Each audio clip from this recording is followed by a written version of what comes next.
अचिंत्य व्यक्त रूपाय निर्गुणाय गुणात्मने समस्त जगदाधार मूर्तिये ब्रह्मणे नमः.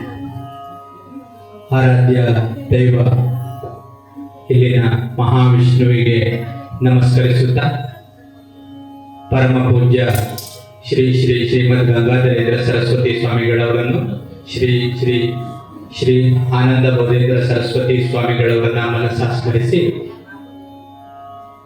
ಭಾಗವತ ಸಪ್ತಾಹವನ್ನು ನಡೆಸಿಕೊಡುತ್ತಿರುವಂತಹ ಆಚಾರ್ಯ ದ್ವಯರಿಗೆ ವಂದಿಸುತ್ತಾ ಇವತ್ತಿನ ಈ ಸಂಜೆಯ ಕೀರ್ತನ ಕಾರ್ಯಕ್ರಮಕ್ಕೆ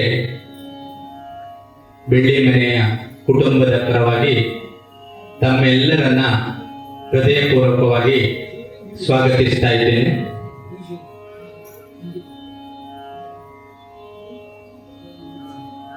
ಈ ಬೆಳ್ಳಿಮನೆಯ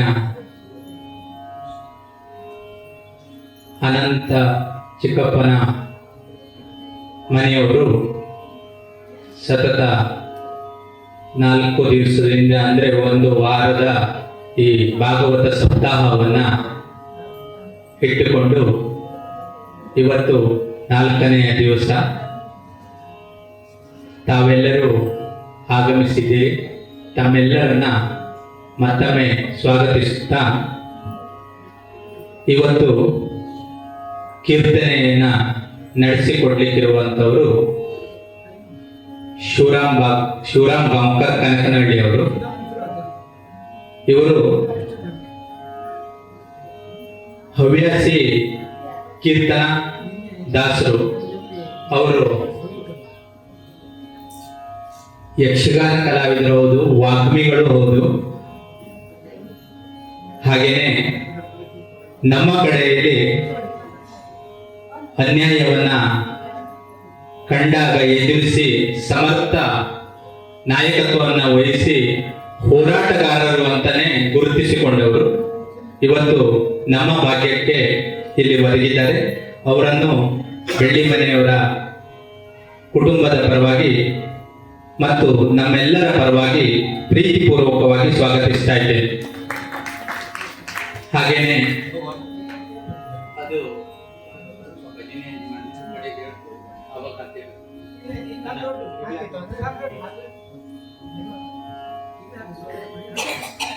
ಮನೆಯ ಯಜಮಾನರಾದಂಥ ಸುಪ್ರೀತ್ ಭಟ್ಟಿಯವರಿಂದ ತುಳಸಿಯ ಮಾಲಾರ್ಪಣೆ. ಹಾಗೆಯೇ ಹಾರ್ಮೋನಿಯಂ ಸಾಧನ ನೀಡಲಿಕ್ಕಿರುವವರು ತಮಗೆಲ್ಲರಿಗೂ ಪರಿಚಿತ ಶಿವರಾಮ್ ಭಾಗವತ್ ಕನಕನಹಳ್ಳಿ ಅವರು. ಇವರು ಕೂಡ ಹಾಗೇನೆ ಶಿಲೆಯಿಂದ ಮರದ ಕೊರಡಿನವರೆಗೂ ಇವರಲ್ಲಿ ನಾದ ಹೊಮ್ಮಿಸುವಂತ ಶಕ್ತಿ ಇದೆ. ಯಾವುದನ್ನು ಕೊಟ್ಟರು ನುಡಿಸ್ತಾರೆ. ಅಷ್ಟು ಒಳ್ಳೆಯ ಕಲಾವಿದರು. ಇವತ್ತು ನಮ್ಮ ಭಾಗ್ಯಕ್ಕೆ ಇಲ್ಲಿ ಒದಗಿದ್ದಾರೆ. ಇವತ್ತು ಹಾರ್ಮೋನಿಯಂ ಸಾಧನ ನೀಡಲಿಕ್ಕಿದ್ದಾರೆ. ಇವರು ಕೂಡ ಒಳ್ಳೆಯ ಹಾಡುಗಾರರು ಕೂಡ. ಮತ್ತೊಮ್ಮೆ ಸಮಯ ಬಂದಾಗ ಇಲ್ಲಿ ಅವರ ಸಂಗೀತ ಕಾರ್ಯಕ್ರಮವನ್ನ ಮಾಡೋಣ. ಹಾಗೇನೆ ತಬಲಾ ಸಾಥ್ ನೀಡಲಿಕ್ಕೆ ಬಂದವರು ವಿನಾಯಕ್ ಹೆಗಡೆ ಹೊನ್ನಾವರವರು. ವಿನಾಯಕ್ ಭಟ್ ಹೊನ್ನಾವರ ಎನ್.ಜಿ. ಅಣ್ಣನ ಶಿಷ್ಯರು ಅಂತ ನಾನು ಕೇಳಿದೆ. ಎನ್.ಜಿ. ಹೆಗಡೆ ಅವರ ಶಿಷ್ಯರು ಇವರು. ನಮಗೆ ಮತ್ತು ನಮ್ಮ ಭಾಗಕ್ಕೆ ಹೊಸಬರು. ಇವರು ಕೂಡ ಆ ಭಾಗದ ಪ್ರಖ್ಯಾತ ಕಲಾವಿದರು. ಇವರು ಎಲ್ಲರೂ ಕೂಡ ಇಲ್ಲಿ ಇದ್ದಾರೆ. ನಿಮ್ಮಲ್ಲಿ ನನ್ನ ನಿರೂಪಕನಾಗಿ ಒಂದು ವಿನಂತಿ ಇದೆ. ಏನಂದ್ರೆ ಇವರಿಗೆ ಇಲ್ಲಿ ಫೀಡ್ಬ್ಯಾಕ್ ಇಲ್ಲ, ನೀವೇ ಫೀಡ್ಬ್ಯಾಕ್. ಯಾವಾಗ ನಿಮಗೆ ಮನಸ್ಸಿಗೆ ಮುದ ನೀಡುತ್ತೋ, ಕಾರ್ಯಕ್ರಮ ಹೇಗೆ ಹೋಗ್ತಾ ಇದೆಯೋ, ಯಾರು ನಿದ್ರೆ ಮಾಡ್ತಾ ಇದ್ದೀರೋ, ಎಚ್ಚರ ಆಗಿದ್ದೀರೋ ಅನ್ನೋಂತ ಗೊತ್ತಾಗೋದಕ್ಕೆ ನಿಮ್ಮ ಮನಸ್ಸಿನಲ್ಲಿ ಯಾವಾಗ ನಿಮ್ಮ ಹೃದಯವನ್ನ ಆ ಭಕ್ತಿ ಆ ಪ್ರೀತಿ ತಲುಪುತ್ತೋ ಆವಾಗ ಚಪ್ಪಾಳೆಯ ಮೂಲಕ ಒಮ್ಮೊಮ್ಮೆ ನೀವು ಪ್ರೋತ್ಸಾಹಿಸ್ತಿದ್ರೆ, ಅವ್ರ ಜೊತೆ ಭಜನೆಯನ್ನ ಮಾಡ್ತಾ ಇದ್ರೆ ಅದೇ ಫೀಡ್ಬ್ಯಾಕ್. ಕಾರ್ಯಕ್ರಮ ಹೇಗೆ ಹೋಗ್ತಾ ಇದೆ ಅನ್ನುವಂಥದ್ದು ಸ್ಟೇಜಲ್ಲಿ ಇದ್ದವರಿಗೆ ಗೊತ್ತಾಗಬೇಕು.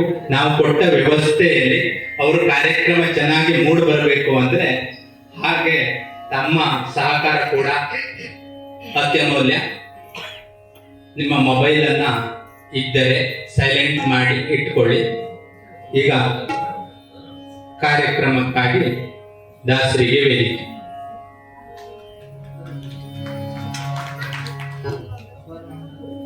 Thank you.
ಗಣಹವನವನ್ನೇ ಮಾಡುವಾಗ ಸಹಿತ ಪಕ್ಕದಲ್ಲಿಯೇ ಒಂದು ಗಣಪತಿಯ ಮಂಡಲವನ್ನು ಮಾಡಿ ಮಂಡಲ ದರ್ಶನವನ್ನು ಮಾಡಿ ಪೂಜೆಯನ್ನು ಮಾಡಿ ಕಾರ್ಯವನ್ನು ಕೈಗೊಳ್ಳಬೇಕು ಎನ್ನುವಂತಹದ್ದು ಅನೇಕವಾಗಿರತಕ್ಕಂತಹ ಆಸ್ತಿಕ್ಯ ಬಂಧುಗಳ ಸನ್ನಿಧಾನದಲ್ಲಿಯೇ ಮಾಡುವಂತಹ ಸಂಕೀರ್ತನೆ ಎಲ್ಲಾದ್ರೂ ಮಾಡುವುದಲ್ಲ. ಆಸ್ತಿಕ್ಯರು ಎಲ್ಲಿದ್ದಾರೆ ಅಂತ ಮಾಡುವುದು, ಎಷ್ಟು ಜನ ಇದ್ದಾರೆ ಅಂತ ನೋಡಿ ಮಾಡುವುದಲ್ಲ. ಆಸ್ತಿಕ್ಯರು ಎಷ್ಟೇ ಇದ್ರೂ ಕೂಡ ಅವರ ಸನ್ನಿಧಾನದಲ್ಲಿ ಮಾಡುವಂತಹದ್ದು ಈ ಸಂಕೀರ್ತನೆ, ಕೀರ್ತನೆ ಇತ್ಯಾದಿ. ಹಾಗಿದ್ರೆ ಈ ಕೀರ್ತನಾದಿಗಳನ್ನು ಮಾಡುವಂತಹ ಯೋಗ ಭಾಗ್ಯ ಯಾರಿಗೆ ಇರ್ತದೆ ಅಂತ ಕೇಳಿದ್ರೆ, ಜಗತ್ತಿನಲ್ಲಿ ಹುಟ್ಟಿರುವಂತಹ 84 ಲಕ್ಷ ಕೋಟಿ ಜೀವರಾಶಿಗಳಲ್ಲಿ ಮನುಷ್ಯನಿಗೆ ಮಾತ್ರ ಯೋಗ ಇರ್ತದೆ. ಮನುಷ್ಯರಾದರೂ ಸಾಧ್ಯವಿಲ್ಲ, ಬುದ್ಧಿಯನ್ನು ಹೊಂದಿದವನಿಗೆ ಮಾತ್ರ ಸಾಧ್ಯ ಇರುತ್ತದೆ. ಆ ಬುದ್ಧಿಯೊಂದೇ ಇದ್ದು ಸಾಧ್ಯವಿಲ್ಲ. ಎಲ್ಲರ ಒಕ್ಕಲಿನ ಭಾವನೆಗಳು ಎನ್ನುವಂತಹದ್ದು ಅವರ ಜೊತೆಯಲ್ಲಿದ್ದಾಗ ಮಾತ್ರ ಇಂತಹ ಕಾರ್ಯವನ್ನ ಕೈಂಕರ್ಯವನ್ನು ಕೈಗೊಂಡು ಸಂಕೀರ್ತನಾದಿಗಳು ಮಾಡುವುದಕ್ಕೆ ಸಾಧ್ಯ. ಹಾಗಿದ್ರೆ ಎಲ್ಲವೂ ಕೂಡುವುದಕ್ಕೆ ಭಗವಂತ ಇಚ್ಛೆ ಎನ್ನುವಂತಹದ್ದು ಬೇಕಾಗ್ತದೆ. ನಾನು ಮಾಡುತ್ತೇನೆ ಅಂದ್ರೆ ಯಾವುದು ಕೂಡ ಸಾಧ್ಯ ಇಲ್ಲ. ಭಗವಂತನ ಅನುಗ್ರಹದಿಂದಾಗಿಯೇ ನಾವು ನೀವುಗಳೆಲ್ಲ ಇಲ್ಲಿ ಸೇರಿ ಅವನ ಸಂಕೀರ್ತನೆಯನ್ನು ಮಾಡುವಂತಹ ಯೋಗ, ಆ ಮುಹೂರ್ತ ಎನ್ನುವಂತಹದ್ದು ಈಗ ಸನ್ನಿಹಿತವಾಗಿದೆ ಎನ್ನುವಂತಹದ್ದು. ಹಾಗಾಗಿ ಈ ಮಾನವ ಎನ್ನುವಂತಹ ಶ್ರೇಷ್ಠ ಜೀವಿಯ ಬಗ್ಗೆ ದಾಸರಾದಿಗಳೆಲ್ಲ ಏನು ಹಾಡಿ ಹೊಗಳಿದರು ಎನ್ನುವಂತಹದ್ದು. ದಾಸರ ಗೀತೆಗಳಲ್ಲಿ ಆದೇಶ, ಸಂದೇಶ, ಉಪದೇಶ ಎನ್ನುವುದಾಗಿ 3 ರೀತಿಯ ಮಾರ್ಗಗಳನ್ನು ಸಂಕೀರ್ತನೆಗಳಲ್ಲಿ ಹೇಳಿದೆ. ಇತ್ತಿತ್ತಲಾಗಿ ಅದು ಪುಸ್ತಕದಲ್ಲಿಯೇ ಉಳಿಯುತ್ತದೆ ವಿನಃ ಮಸ್ತಕಕ್ಕೆ ಬರುವುದು ಕಡಿಮೆಯಾಗುತ್ತಾ ಇದೆ ಅಂತ. ಹಾಗಾಗಿ ಕಥೆಯ ಪ್ರವೇಶ ಮಾಡುವುದಕ್ಕಿಂತ ಮುಂಚಿತವಾಗಿಯೇ ಒಂದು ಪೀಠಿಕಾ ಪ್ರಕರಣ, ಪೀಠಿಕಾ ಪದ್ಯವನ್ನು ನೋಡಿ ಆಮೇಲೆ ಕಥಾ ಪ್ರವೇಶವನ್ನು ಮಾಡುವುದಂತೆ. ಮಾನವ ಜನ್ಮ ದೊಡ್ಡದು ದೊಡ್ಡದೋ, ಮಾನವ ಜನ್ಮ ದೊಡ್ಡದು ದೊಡ್ಡದೋ, ಮಾನವ ಜನ್ಮ ದೊಡ್ಡದು. ಹಾಡು ಮಾಡಲು ಬ್ಯಾಡಿ ಹುಚ್ಚಪ್ಪಗಳಿರ, ಹಾಡು ಮಾಡಲು ಬ್ಯಾಡಿ ಹುಚ್ಚಪ್ಪಗಳಿರ, ಮಾನವ ಜನ್ಮ ದೇಹ ದೊಡ್ಡದು ಅಂತ ಹೇಳಿಲ್ಲ, ಮಾನವ ಜನ್ಮ ದೊಡ್ಡದು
ಉಚ್ಚಗಂಡದಲ್ಲಿ ಭಗವಂತನ ಸ್ಮರಣೆಯನ್ನು ಮಾಡಬೇಕು.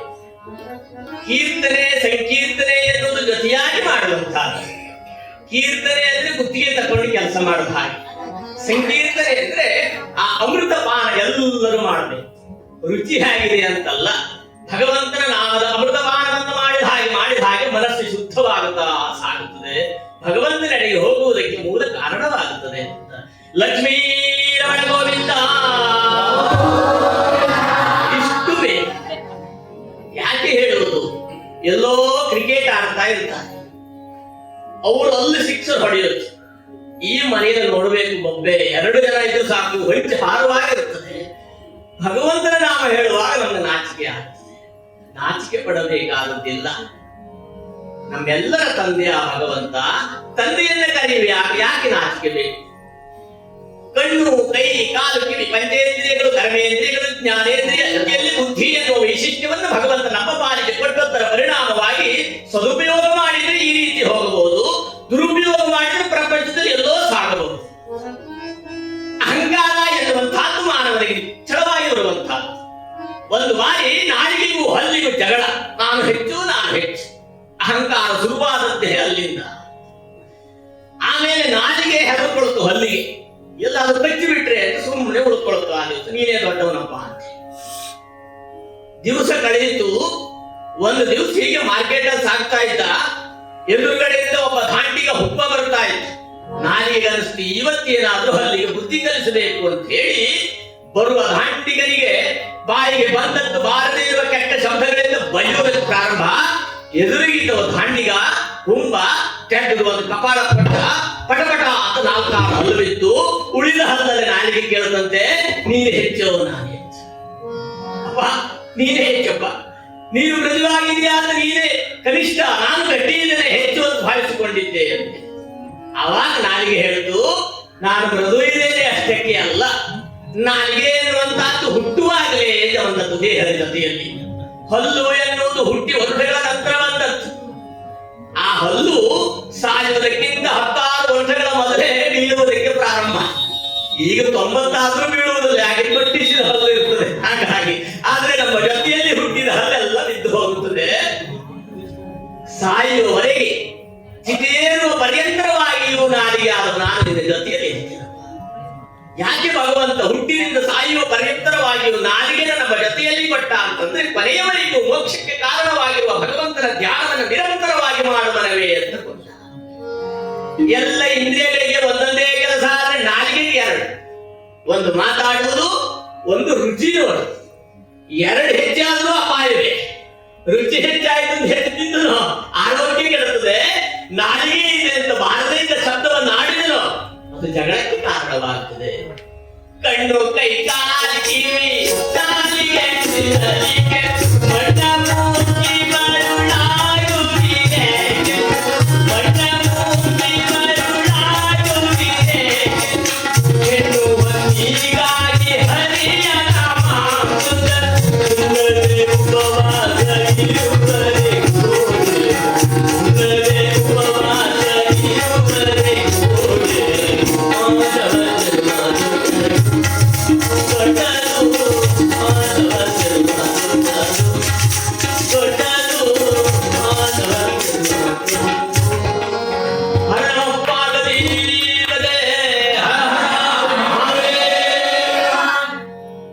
ಸುಳ್ಳಿನ ಸಂಸಾರಕ್ಕೆ ಸಿಲುಕಿಬಿಟ್ರಲ್ಲಪ್ಪ.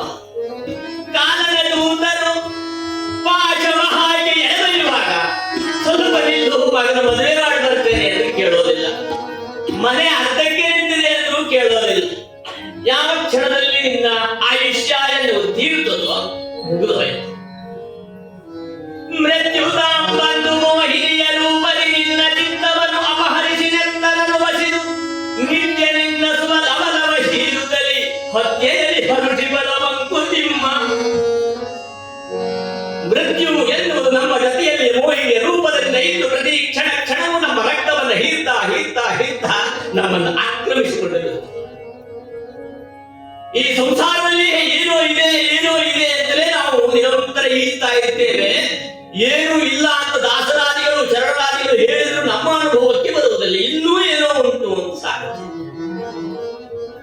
ಯಾರೋ ಒಬ್ಬ ಹೇಳಿದ್ರು, ಕ್ಷೇಮವಾಗಿದೆಯಾ ಅಂತ ಕೇಳಿದ್ರೆ ಮನೆ ಮಠ ಎಲ್ಲ ಕಟ್ಕೊಂಡಾಯ್ತು, ಇನ್ನು ಮದುವೆ ಅಂತ ಆದ್ರೆ ಆರಾಮಿರುತ್ತೇನೆ. ಆರಾಮ ಎನ್ನುವುದೇ ನಿಲ್ಲುವುದೇ ಯಾವಾಗ ಮದುವೆ ಆದ್ಮೇಲೆ ಪ್ರಾರಂಭ ಆಗುತ್ತದೆ. ಆರಾಮಿಲ್ಲ ಅಂತ ಹೇಳುವ ಎಲ್ಲೆಲ್ಲ ಜಂಜಾಟಗಳು ಪ್ರಾರಂಭ. ಈ ಸುಳ್ಳಿನ ಸಂಸಾರದವರೆಗೆ ತೇಲುವುದಕ್ಕೆ ಪ್ರಾರಂಭ ಆಗಿಬಿಡುತ್ತೇವೆ. ಒಂದು ಊರಲ್ಲಿ ಒಂದು ತಾಯಿ ಮಗ ಸೊಸೆ ಇದ್ರು. ಮಗನಿಗೆ ಮದುವೆ ಆಗ 4-5 ವರ್ಷ ಆಗಿತ್ತು. ಒಬ್ಬ ಸಜ್ಜನ ದಾಸರು ಬಂದರು ಅಲ್ಲಿಗೆ.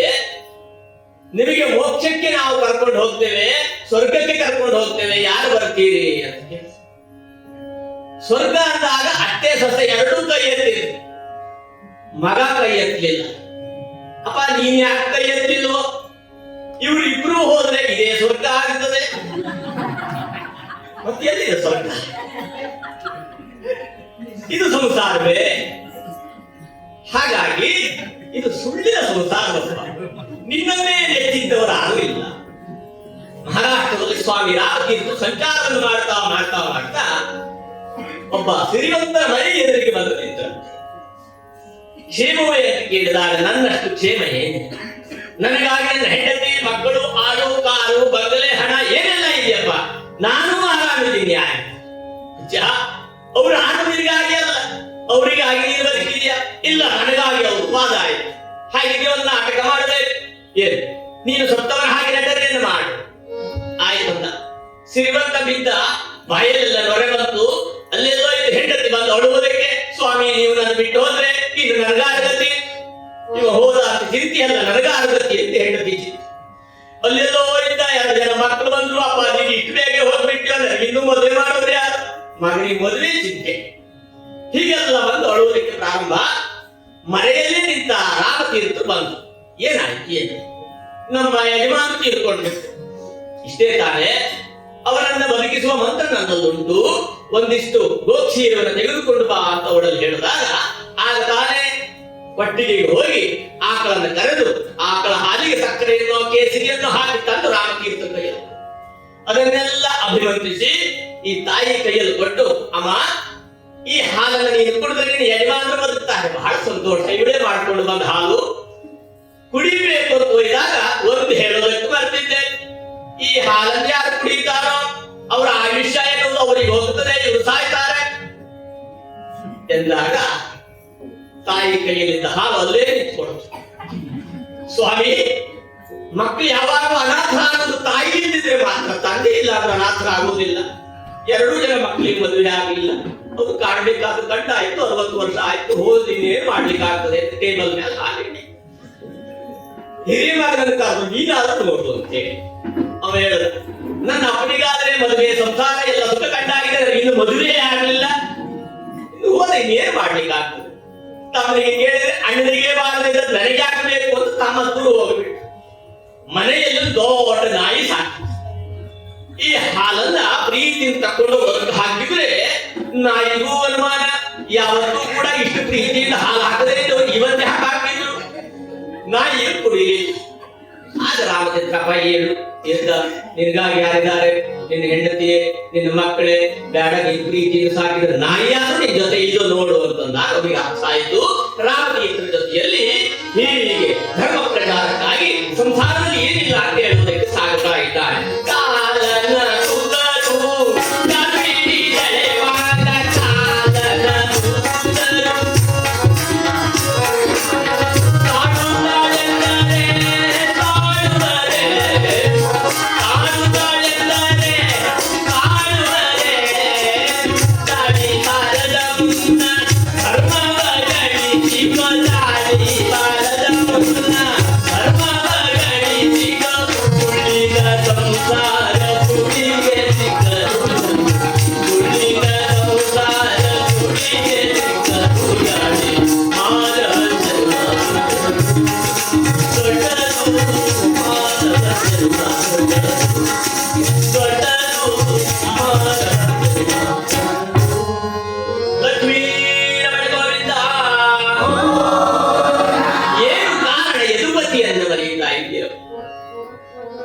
ಇಷ್ಟೆಲ್ಲವನ್ನ ಕೊಟ್ಟವ ಭಗವಂತ. ಭಗವಂತನ ಸ್ಮರಣೆಯನ್ನು ಮಾಡುವುದಕ್ಕೆ 24 ಗಂಟೆಯಲ್ಲಿ 24 ನಿಮಿಷವೂ ನಮಗೆ ಪುರ್ಸತ್ತಿಲ್ಲ. ತೊರೆದು ಜೀವಿಸಬಹುದೇ? ಆ ಗೀತೆಯನ್ನು ಕೇಳ್ತೇನೆ. ಆ ಕಾಲದಲ್ಲಿ ಹರಿಯ ಚರಣ ಅಂತೆ, ಈ ಕಾಲದಲ್ಲಿ ಮೊಬೈಲ್. ಯಾರ ಕೈಯಲ್ಲೂ ಅದನ್ನು ಬಿಟ್ಟಿರ್ಲಿಕ್ಕೆ ಆಗೋದಿಲ್ಲ. ಒಂದು ದಿವಸದಲ್ಲಿ ಎಷ್ಟು ಬಾರಿ ಮೊಬೈಲ್ ನೋಡ್ತಾನೋ ಅಷ್ಟೇ ಬಾರಿ ದೇವರನ್ನು ನೋಡಿದ್ರೆ ದೇವರು ಇಲ್ಲೇ ಸಟ್ ಅಂತ ನಮ್ಮ ಎದುರುಗಡೆ ನಿಲ್ತಾ ಇದ್ದ.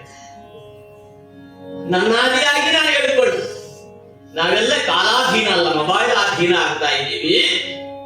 ಏನು ಪ್ರಯೋಜನ ಇದೆ? ಒಬ್ಬ ಹುಡುಗ ಬೆಂಗಳೂರಲ್ಲಿ ಒಬ್ಬ ದಾಸರಿದ್ದಲ್ಲಿಗೆ ಬಂದ. ದಾಸರೇ ನನಗೆ ಓದಿದ್ದೆಲ್ಲ ತಲೆಗೆ ಹಿಡಿಯುವುದಿಲ್ಲ, ಏನ್ ಮಾಡಬೇಕು? ನಿಂತು ಓದ್ದೆ, ಕೂತು ಓದ್ದೆ, ಮಲಗಿ ಓದ್ದೆ, ಏನು ಮಾಡಿದ್ರು ತಲೆಗೆ ಹಿಡಿಯುವುದಿಲ್ಲ ಅಂತ ಹೇಳಿ. ಅವಾಗ ದಾಸರು ಹೇಳಿದಂತೆ, ಅಪ್ಪ ನೀನು ಇವತ್ತಿಂದ ನಾಳೆ ಪರ್ಯಂತರ ಶ್ರೀರಾಮ್ ಜಯ ರಾಮ್ ಜಯ ಜಯ ರಾಮ್ ಒಂದು 10,000 ಬರೆಯಪ್ಪ ಅಂತ ಹೇಳಿ. ಹೌದು ಅಂತ ಹೇಳಿ ಮನೆಗೆ ಹೋದ, ಬರ್ದ. ನಾಳೆ 10-12 ಗಂಟೆಗೆ ದಾಸರಿದ್ದಲ್ಲಿ ಬಂದ. ಸ್ವಾಮಿ, ನೀವು ಹೇಳಿದಾಗಿ ನಾನು ಬರ್ದಿದ್ದೆ. ಏನು 10,000 ಮಂತ್ರ ಬರ್ಕೊಂಡು ಬಂದೆ? ಹೌದು. ಒಂದು ಪುಟ ನಾನು ಬರೆದದ್ದು ಒಳದೆಲ್ಲ ಜೆರಾಕ್ಸ್ ಮಾಡಿ 10,000 ತಂದಿದ್ದೆ. ದೇವರಿಗೂ ಜೆರಾಕ್ಸ್. ಅವಾಗ ಅವ್ರು ಹೇಳಿದ್ರು, ಅಪ್ಪ ಈಗ ಪಾಸ್ ಆಗೋದು ಜೆರಾಕ್ಸ್ ಮಿಷನ್ ಬಿಟ್ಟರೆ ನೀನು ಆಗೋದಿಲ್ಲ, ನಿನ್ನ ಮನಸ್ಸಿನಲ್ಲಿ ಬರಬೇಕಾದದ್ದು. ನೋಡಿದ್ದೆ ನೋಡು, ನೀ ಮಾಡಿದ್ದೆ ಮಾಡು, ನೀ ಮಾಡಿದ್ದೆ ಯಾರು, ನೀ ಮಾಡು ಮಾಡು. ಕೇಳಿದ್ದೆ ಕೇಳು, ನೀ ಧ್ಯಾನ ಮಾಡು, ನೀ ಜ್ಞಾನದಿ ಭಗವಂತನ ಕಾಡು, ನೀನು ಭಕ್ತಿ ಭಗವಂತನ ಕಾಡು. ಮನನ ಅಂದ್ರೆ ಹಾಗಿರ್ತದೆ. ಹೇಳಿದ್ದನ್ನೇ, ಹಾಡಿದ್ದನ್ನೇ, ಕೇಳಿದ್ದನ್ನೇ, ನೋಡಿದ್ದನ್ನೇ ನಿರಂತರವಾಗಿ ನೋಡ್ತಾ ಇರಬೇಕು, ಹಾಡ್ತಾ ಇರಬೇಕು, ಕೇಳ್ತಾ ಇರಬೇಕು. ಆವಾಗ ಮಾತ್ರ ಭಗವಂತನ ಜ್ಞಾನ ರೂಪದಿಂದ ಕಾಣುವುದಕ್ಕೆ ಸಾಧ್ಯ. 2 ಜನ ಸ್ನೇಹಿತರು ಸಮುದ್ರ ಸ್ನಾನಕ್ಕೆ ಹೋಗಿದ್ರು. ಒಬ್ಬವನು ತೆರೆ ಬಂದು ಹೋಗಿ ಆಗುವಾಗಲೇ ಮುಳುಗೆದ್ದು ಸ್ನಾನ ಮಾಡ್ಕೊಂಡ ಮೇಲೆ ಬಂದ. ಇವನಲ್ಲಿ ಕೇಳ್ದಪ್ಪ, ನೀನು ಸ್ನಾನ ಮಾಡೋದಿಲ್ಲೇನೋ? ಇಲ್ಲಪ್ಪ, ಸಮುದ್ರದಲ್ಲಿ ತೆರೆ ಕಡಿಮೆ ಆದ್ರೆ ಸ್ನಾನ ಮಾಡ್ತೇನೆ ಅಂತ. ಹುಚ್ಚ, ಸಮುದ್ರ ಅಂದ್ರೆ ತೆರೆ ನಿಲ್ಲುವ ವೇದಿಕೆ ಅಲ್ಲ, ನಿರಂತರವಾಗಿ ತೆರೆಗಳ ಅಲೆಗಳು ಬರ್ತಾ ಇರುತ್ತದೆ. ಬಂದು ಹೋಗಿ ಆಗುವಾಗಲೇ ಮುಳುಗಿ ಎದ್ದು ನೀನು ಸ್ನಾನ ಮಾಡಬೇಕಪ್ಪ ಅಂತ ಹೇಳಿ. ಸಂಸಾರದಲ್ಲಿ ಸುಖ ಸಿಕ್ಕಾಗ ಮಾತ್ರ ನಾನು ಬರೀ ತ್ಯಾಗವನ್ನು ಮಾಡ್ತೇನೆ ಅಂತಲ್ಲ, ರಾತ್ರಿ ಹಗಲು ಸಿಹಿ ಕಹಿ ಸುಖ ದುಃಖ ನಿರಂತರವಾಗಿ ನಮ್ಮ ಜೀವನಕ್ಕೆ ಬರುತ್ತದೆ. ಸುಖ ಎನ್ನುವುದು ಕುರುಡ.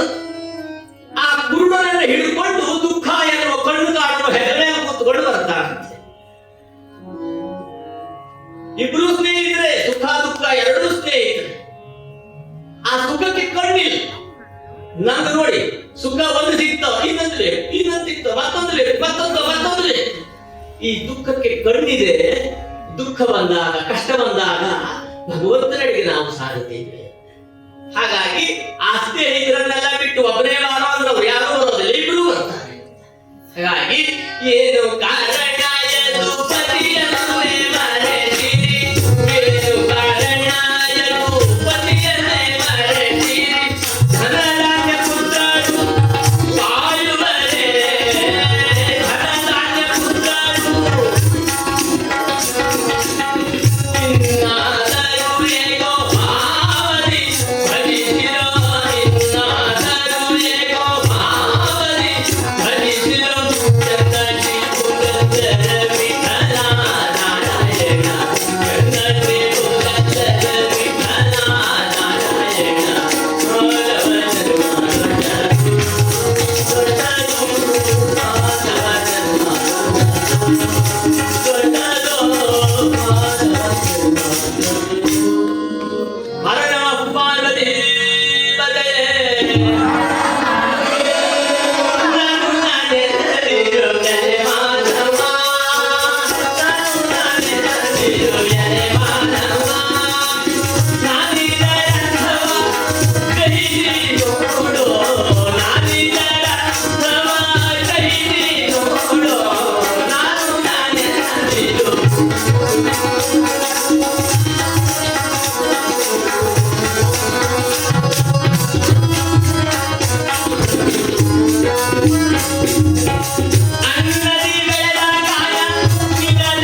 ಹಾಗಾಗಿ ಪ್ರಪಂಚದಲ್ಲಿ ನಾನು ನಾನು ನಾನು ಅಂತ ಮೆರೆದಿರ್ತಕ್ಕಂಥ ಹಿರಣ್ಯಾಕ್ಷ ಹಿರಣ್ಯಕಶ್ಯಪರ ಕಥೆಯನ್ನೇ ಇಟ್ಟು ಪ್ರಹ್ಲಾದ ಚರಿತ್ರೆ ಎನ್ನುವಂತಹ ಚರಿತ್ರೆಯನ್ನ ಒಂದು ಬಾರಿ ಭಗವಂತನ ಧ್ಯಾನವನ್ನು ಮಾಡಿ ಭಜನೆಯನ್ನು ನಾವು ನೀವು ಕೂಡಿ ಮಾಡಿ ಕಥಾಭಾಗಕ್ಕೆ ಪ್ರವೇಶವನ್ನು ಮಾಡಬಹುದು.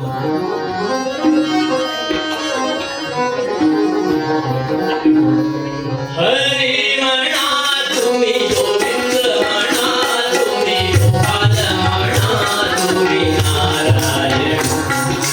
ಹರಿಮಣ ತುಮಿ ಗೋವಿಂದ ಮಣ ತುಮಿ ಗೋಪಾಲ ಮಣ ತುಮಿ ನಾರಾಯಣ. ಗೋವಿಂದ ಗೋಪಾಲ ಹರಿ ನಾರಾಯಣ. ಗೋವಿಂದ ಗೋಪಾಲ ಹರಿ ನಾರಾಯಣ. ಹರಿಮಣ ತುಮಿ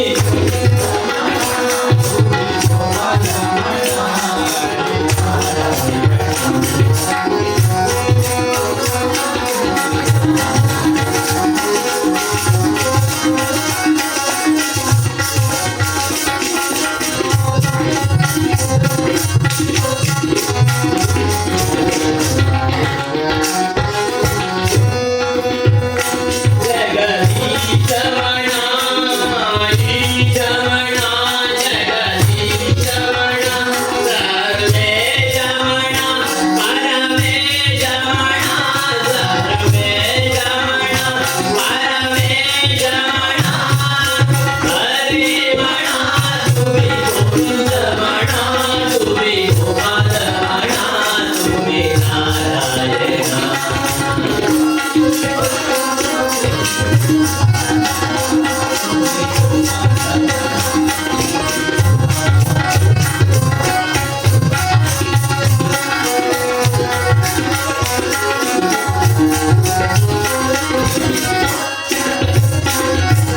ಶ್ಯಾಮಮಣ ಘನ ಶ್ಯಾಮಮಣ ಶ್ಯಾಮಮಣ ಘನ ಶ್ಯಾಮಮಣ ರಾಧೆ ಶ್ಯಾಮಮಣ ಮೇಘ ಶ್ಯಾಮಮಣ ರಾಧೆ ಶ್ಯಾಮಮಣ ಮೇಘ ಶ್ಯಾಮಮಣ.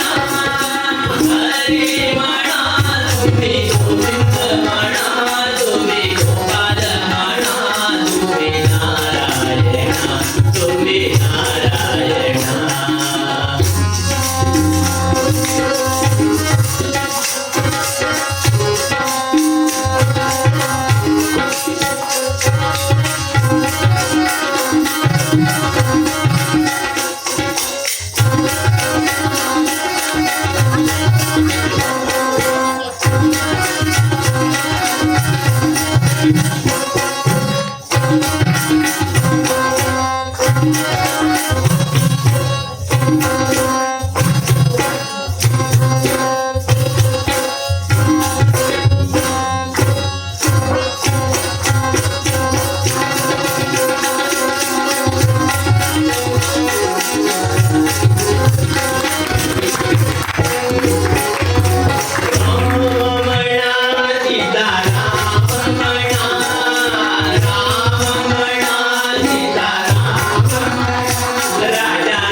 ಈ ಕಡೆ ಪುರುಷರಿದ್ದಾರೆ, ಈ ಕಡೆ ಮಾತೆಯರಿದ್ದಾರೆ. ಪುರುಷರೆಲ್ಲ ಏನ್ ತಿಳ್ಕೊಳ್ತಾರೆ, ಯಾರಾದ್ರೂ ತನ್ನ ಹೆಂಡತಿಯನ್ನು ಕರ್ಕೊಂಡು ಬಂದ್ರೆ ಅವ್ರು ಹೇಳಿದ್ರು ಸಾಕು. ಅದಕ್ಕಾಗಿ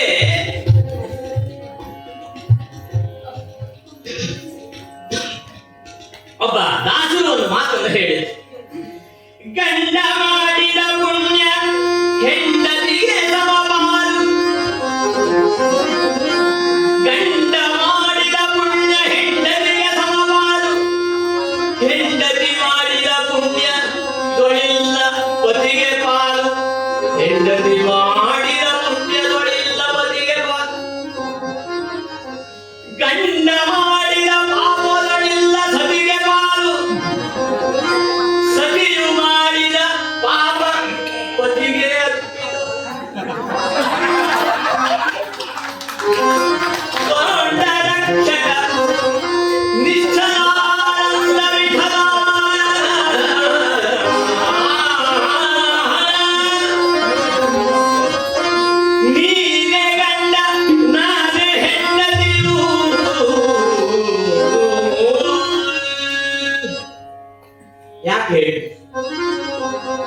ಇಷ್ಟೆಲ್ಲ ಮಾತೆಯರು ಬಾಯಿಗಿದ್ದದ್ದು ಪುರುಷರು ಮಾಡಿದ ಪುಣ್ಯ ಅಂತ ಸಳಪಡಿದ್ರು ನೋಡಿ. ಅದಕ್ಕಾಗಿಯೇ ಧರ್ಮಪತ್ನಿ ಅಂತೆ, ಧರ್ಮಪತಿ ಅಂತ ಎಲ್ಲೂ ಇಲ್ಲ, ಧರ್ಮಪತ್ನಿ ಅಂತಲೇ ಇರುವುದು.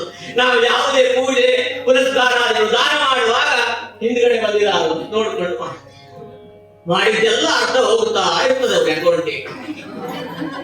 ಇನ್ನು ಸ್ವತಂತ್ರವಾಗಿ ಮಾಡುವುದು ಸೋಮವಾರವೋ ಮಂಗಳವಾರವೋ ಇನ್ನೇನು ಉಪವಾಸವೋ ಅದೋ ಇದೆಲ್ಲ ನೀವೇ ಮಾಡಿದ್ದಲ್ಲ ಅದು ನಿಮ್ಮ ಅಕೌಂಟಿಗೆ ಹೋಗ.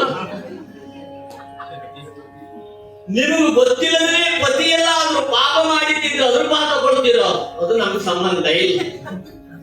ಒಪ್ಪಿಂದೊಪ್ಪಿ ನಿಮ್ಮಿಂದ ಏನಾದ್ರೂ ಪಾಪ ಆಯ್ತು ಅದೆಲ್ಲ ಪತಿಗೆ ಆಗ್ತಿತ್ತು. ಒಂದು ನಮಸ್ಕಾರ ಹೊಡೆದ್ರಾಯ್ತು ಅದು ಗಂಡನಿಗೆ ಹೋಗ್ಬಿಡ್ತು. ಇನ್ನೇನು ಸವಲತ್ತು, ಒಂದು ಆ ಸವಲತ್ತು, ಇನ್ನು ಇದು ಎಲ್ಲೆಲ್ಲ ನೋಡಿದ್ರು ಫ್ರೀ ಮತ್ತು 50 ಭಾಗವೇ. ಅಂದಿನಿಂದ ಇಂದಿನವರೆಗೂ ನಿಮ್ಮಂತೆ ಮೆಜಾರಿಟಿ ಬಿಟ್ಟು ನಮ್ಮಂತಲ್ಲ. ಆದ್ರೂ ನೀವು ದೊಡ್ಡದಾಗಿ ವಿಠಲನ ಸ್ಮರಣೆಯನ್ನು ಮಾಡೋದಿಲ್ಲ, ಭಗವಂತ ಕೊಟ್ಟದ್ದು ಯೋಗ. ಹಾಗಾಗಿ ನಮ್ಮ ಪಾಲಿಗೆ ಗಂಡಸರಿಗೂ ದೊಡ್ಡದಾಗಿ ಹೇಳಬೇಕು, ಅವರಿಗೆ ಅರ್ಥ ಹೋಗ್ತದೆ, ಅರ್ಥ ಮಾತ್ರ ಉಳಿಯುತ್ತೆ, ಹೇಳದಿದ್ರೆ ಅವರಿಗೆ ಒಂದೇ ಹೋಗುತ್ತದೆ. ಹಾಗಾಗಿ ವಿಠಲ ವಿಠಲ ಜೈ ಜೈ ವಿಠಲ ವಿಠಲ ವಿಠಲ ವಿಠಲ ವಿಠಲ ಜೈ ಜೈ ವಿಠಲ ವಿಠಲ ವಿಠಲ ಜೈ ಜೈ ವಿಠಲ ವಿಠಲ ವಿಠಲ ಜೈ ಜೈ ವಿಠಲ ವಿಠಲ ವಿಠಲ ಜೈ ಜೈ ವಿಠಲ ವಿಠಲ ವಿಠಲ ಜೈ ಜೈ ವಿಠಲ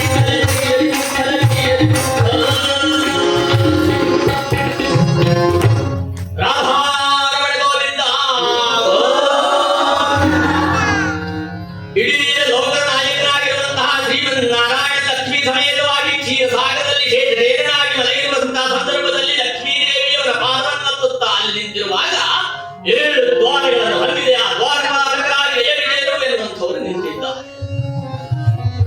ಕಮಲ ಜನವಾನಸರು ವಿಮಲಯತಿ ವರರು ಕಮಲ ಜನ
ಅವರಲ್ಲಿಯೇ ನಾನು ನಾನು ಎನ್ನುವಂತಹ ಅಹಂಕಾರ ಭಗವಂತನ ಸನ್ನಿಧಾನದಲ್ಲಿ ಇದ್ದವರಿಗೂ ಬರುತ್ತದೆ. ಇನ್ನು ಕಲಿಯುಗದಲ್ಲಿ ಇಲ್ಲಿದ್ದವರಿಗೆ ಬರುವುದು ಹೆಚ್ಚು. ಅವರವರೇ ಮಾತಾಡ ನೋಡು, ಅಲ್ಲಿ ಮಲಗಿರುವವರಿಗೂ 4 ಕೈ, ನಮಗೂ 4 ಕೈ. ನಮಗೆ ನಾವು ವೈಕುಂಠದಲ್ಲಿರುವವರು, ಆ ಮಹಾವಿಷ್ಣುವನು ವೈಕುಂಠದಲ್ಲೇ ಇರುವ, ಅಲ್ಲಿಯೂ ಸಮಾನರೇ. ಅವ ಒಳಗಿದ್ದಾನೆ, ನಾವು ಹೊರಗಿದ್ದೇವೆ, ಇಷ್ಟೇ ವ್ಯತ್ಯಾಸ ಬಿಟ್ಟರೆ ಏನು ವ್ಯತ್ಯಾಸ ಇಲ್ಲ. ಅವನನ್ನು ಕಾಯುವವರೇ ನಾವು. ಇಲ್ಲಿಯವರೆಗೆ ಬಂದರು. ಅದೇ ಕಾಲಕ್ಕೆ ಭಗವಂತನ ಇಚ್ಛೆಗೆ ಅನುಗುಣವಾಗಿ ಸನಕಾದಿ ಮುನಿಗಳೆಲ್ಲ ಭಗವಂತನ ದರ್ಶನವನ್ನು ಮಾಡಬೇಕು ಎನ್ನುವ ಕಾರಣಕ್ಕೆ ವೈಕುಂಠದೆಡೆಗೆ ಸಾಗಿ ಬರ್ತಾ ಇದ್ದಾರೆ. ವೈಕುಂಠದೆಡೆಗೆ ಸಾಗಿ ಬಂದಿರುವ ಸನಕಾದಿ ಮುನಿಗಳೆಲ್ಲ ಏನು ಬಾಗಿಲನ್ನು ದಾಟಬೇಕು ಅಂತ ಮುಂದಕ್ಕೆ ಸಾಗುವಾಗಲೇ ಅವರನ್ನು ತಡೆದು ನಿಲ್ಲಿಸಿದ್ರು ದೇವಿಗೆ.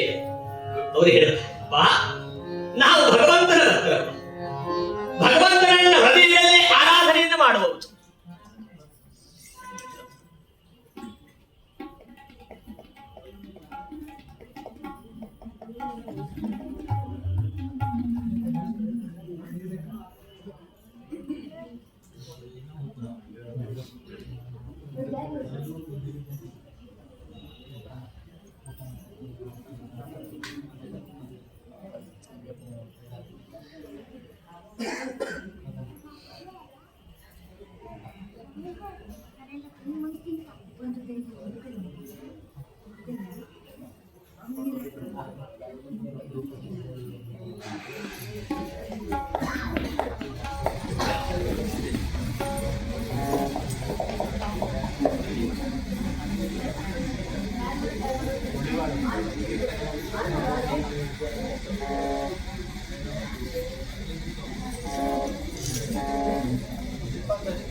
Thank you.